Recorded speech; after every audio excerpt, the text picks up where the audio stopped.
આજે બપોરે જમવાનો મેનુ ભરેલ ભીંડાનું શાક છે, લાલ મરચાંનો સંભારો છે, કાકડી, રોટલી અને પાપડ. એટલું મેનુ છે આજે બપોરે.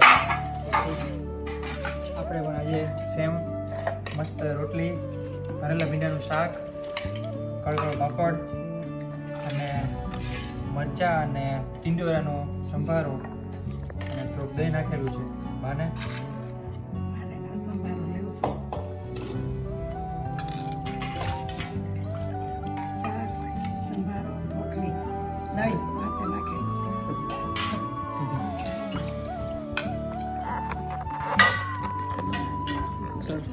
આપણે જો પાપડ, ટીંડોરા મરચાંનો સંભારો અને કરેલું ભીંડાનું શાક.